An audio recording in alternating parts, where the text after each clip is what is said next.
Hi everyone, we're going to start today by looking at differentiation, and what we've got at the top is the formula that we're going to use today.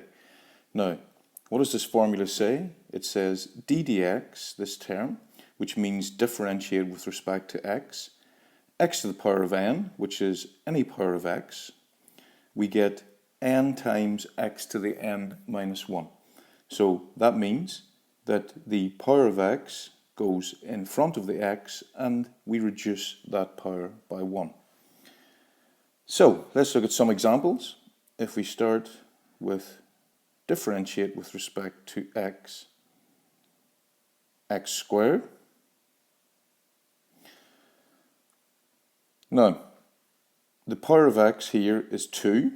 This goes in front of the x and we reduce that power by 1. So that will give us 2 times x to the power of 2 minus 1, which is 1. Now, x to the power of 1 is the same as x, so that leaves us with 2x.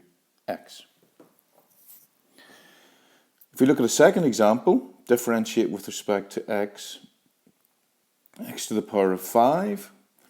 In this particular example, n is 5. So the 5 will go in front of the x, and we will then reduce that 5 by 1 to differentiate x to the power of 5.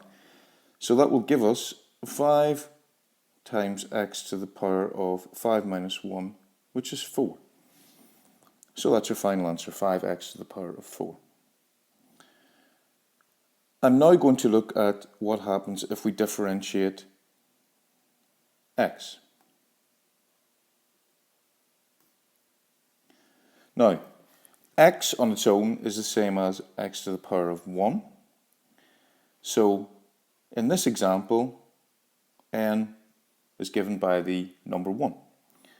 So, when we differentiate, we will get 1 times x to the power of 1 minus 1, which is 0.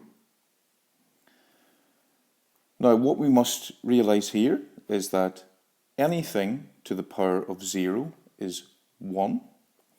So that's going to leave us with 1 times 1, which is 1. So if we differentiate x, we get the answer 1. So to recap and sum up, if we want to differentiate any power of x to the power of n, the power n goes in front of the x, and then we reduce that power by 1. So d dx of x to the n equals nx to the n minus 1.